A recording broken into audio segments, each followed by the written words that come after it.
Welcome to the webinar, Mistakes Teachers Make Using Technology in the Classroom and How to Avoid Them. Hi, I'm Katie Krieger, Instructional Technology Coordinator for the School District of Pullman. Please feel free to contact me at the email address below or via Google+ if you have any questions. We have all struggled when trying something new, and with the ever-changing landscape of technology, it's inevitable that we will make some mistakes along the way. This webinar will explore some of my thoughts and reflections on mistakes I've made or observed when using technology in the classroom. I'll also share some tips and strategies for success. Let's get started. The first and one of the most common mistakes I've seen is building a lesson around the technology. With all of the promotions, advertisements, and social media posts focusing on new apps and tech tools, it's easy to get wrapped up in the hype and focus on the tech. I've often heard teachers say, "I'd really like my kids to create some blogs," or "Have you seen this new app? I can hardly wait to try it out with students this week." At this point, it's important to step back and plan with your student learning outcome in mind. Blogging may very well be a tool that can help your students meet learning objectives, and sometimes new apps are exciting because they're just what we're looking for to improve a lesson. On the flip side, how many of you remember the days of Oregon Trail? Perhaps I'm dating myself, but as a kid I remember many trips to the computer lab spent playing a game that wasn't supporting what I was currently being taught. This led to students believing that technology was a game or a reward, not something that we were using to learn. The most successful integration of technology occurs when teachers start with great lesson design and then think of ways to integrate the technology in a purposeful and meaningful way. The technology should be secondary and serve as a vehicle for accomplishing a larger goal. Yes, it's easy to get caught up in the shininess of a new tech tool. I'm definitely guilty of it myself. However, it's important to take that step back and be strategic about the integration of technology in the classroom. We want our students to see it as a learning tool. Another technology misstep is having students to continue and in work. Now, let me clarify.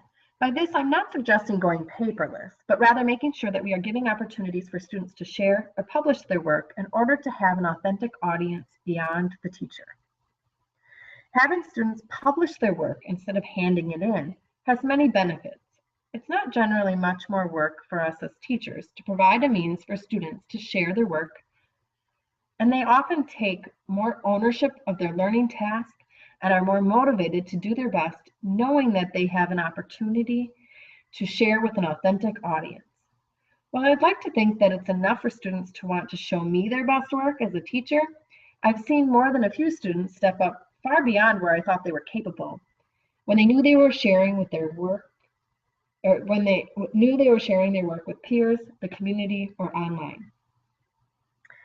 The Common Core state standards also hold the expectation that students have opportunities to publish their work. The ELA writing standard states that students with guidance and support from adults use a variety of digital tools to produce and publish writing, including in collaboration with peers, as early as kindergarten. I understand the idea of publishing student work online does often cause some anxiety. Is it really safe? How will parents feel about it? What kind of permission is required? There are a variety of online publishing tools out there that will allow students to safely share their work and provide you with a menu of privacy, security, and other management features that can be adjusted to your classroom needs.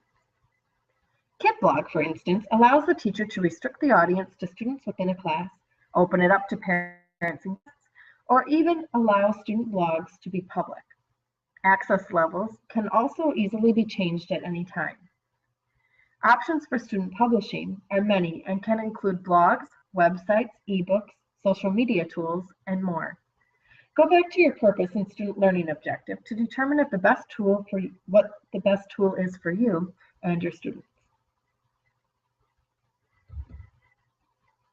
Mistake number 8 on my list is not connecting with experts. Technology has made it easy to connect with others all over the world. Using technology to harness the expertise of others is one of the most underutilized benefits of social media. While social media often gets a bad rap, our students need to see how to use it in a positive way. As kids get older, they often begin pursuing their own learning paths beyond the classroom. They become YouTube mechanics and Google gurus. As teachers, we can model the safe and responsible use of these tools for learning and connecting with others. Google Plus offers several communities for teachers focused on making classroom connections and taking virtual field trips.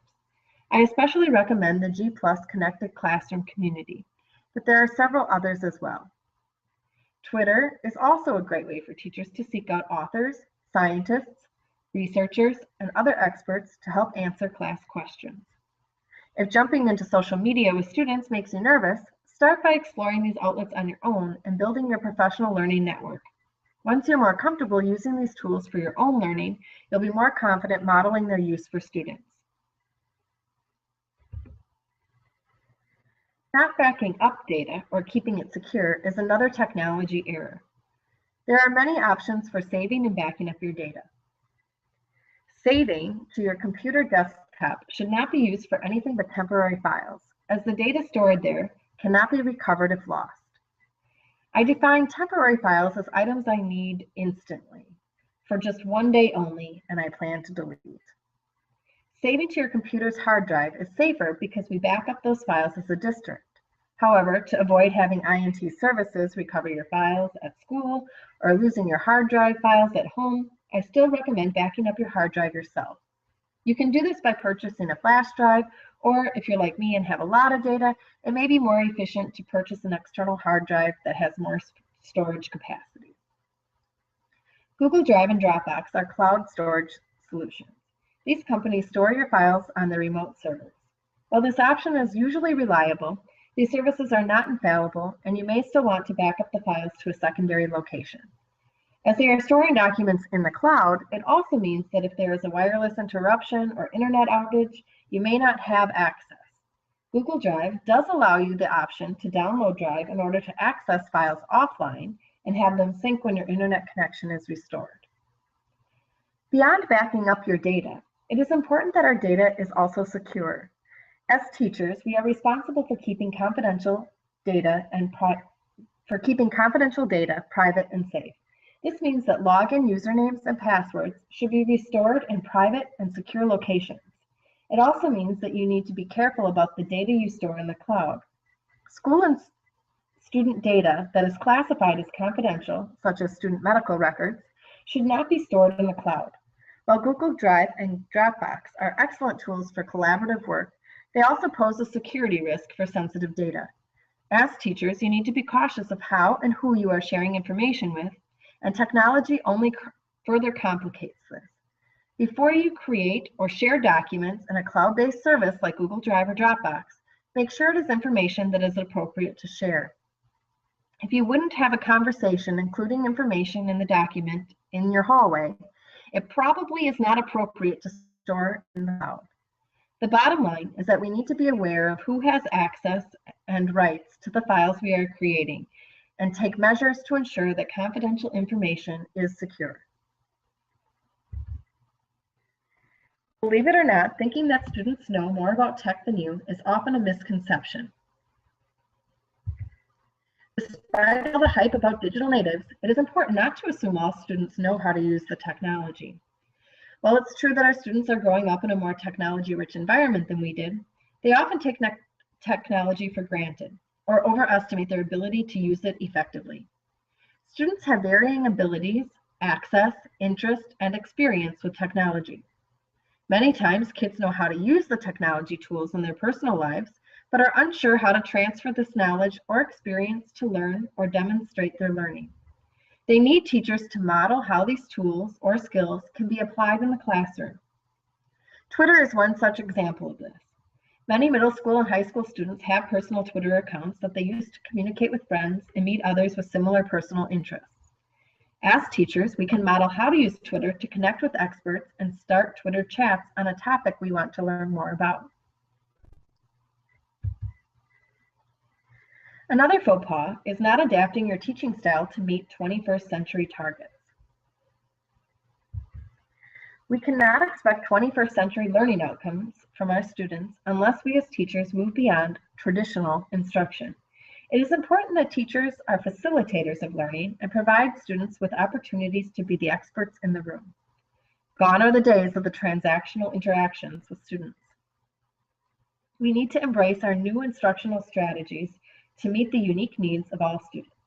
Our instructional activities need to include opportunities for students to practice the 4 C's of 21st century learning: collaboration, communication, critical thinking, and creativity. Integrating technology is a vehicle for meeting these larger goals, which are also reflected in the Common Core State Standards. Along the same line, it's important to allow students to make choices. Research shows that allowing students to make choices is critical for increasing student intrinsic motivation. As a middle school, high school teacher, I often work with students to discuss and design options for them to demonstrate their proficiency in standards and student learning objectives. While it's important to give choices, though, sometimes it can be too much and students can become confused or overwhelmed by the options. My recommendation is to start by offering only a few choices at the beginning of the school year based on the experience level of your students. This makes it more manageable for both you and the students as you grow their capacity for being more autonomous in how they demonstrate their learning. Technology does make it easier to provide choices for many projects. For instance, you could ask students to create a multimedia project with specific guidelines to demonstrate their knowledge, but allow students to choose the technology tool that they will use to create their presentation. This way, students still have some choice in but the outcome is still the same. When using this approach, I make sure that I'm proficient in using at least one tech tool and inform students that if they're not comfortable technology users and want to receive technical assistance with their project, they should choose the application that I am able to assist them with. I then allow students to brainstorm other programs, make sure that they are age appropriate, and put together some approved lists of tools, noting that they are welcome to discuss further options with me. Then I direct the focus back to the student learning objectives and the purpose of the project. Providing student choice is yet another way to allow students to be the experts and place yourself in a facilitator role. It is, however, a misstep to be afraid to make mistakes or believe that everything will go smoothly the first time. Learning is messy and sometimes uncomfortable. Embrace it and create a classroom culture where it's okay to make mistakes. Be a model of perseverance for your students. As teachers, we challenge our students on a regular basis by asking them to think and perform new tasks that push them to grow. What message does it send if something goes wrong and you as a teacher throw your hands up in defeat? How you handle the hurdles you encounter makes an impression on your students. Show students what it means to problem solve. Don't be afraid to learn from them if it in the matters of technology either. Challenge them to help find solutions. That being said, having a plan B is a valid strategy. Time is a precious commodity in our classrooms, and it's okay to mix up an activity or nix it all together if it isn't working.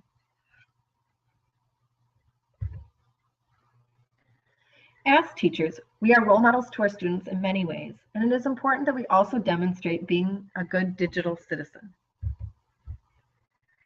So what exactly is digital citizenship?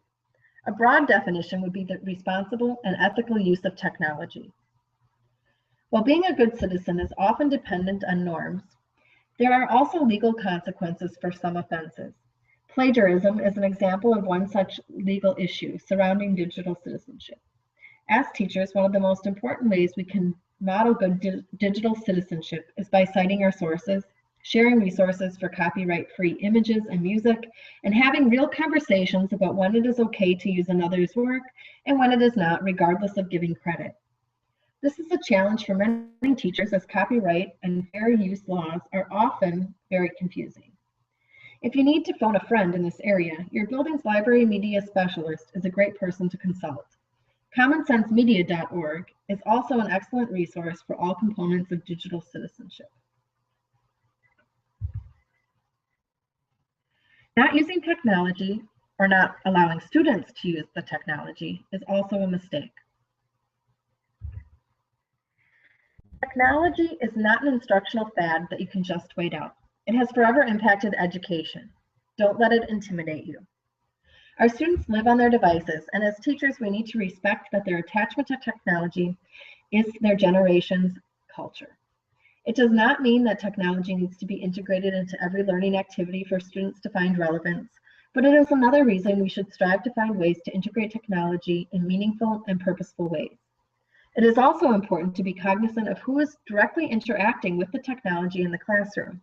If you are the only one touching the smartboard on a regular basis, for example, it is not being used to its fullest capacity to engage students.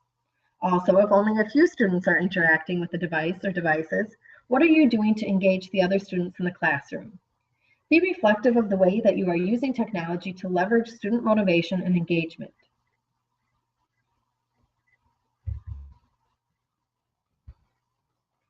That concludes my top 10 list. Acknowledging them by no means makes me immune, but it does help guide my practice.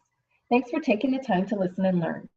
Please feel free to email me if you have any questions or want to strategize about struggles you're having using technology in the classroom.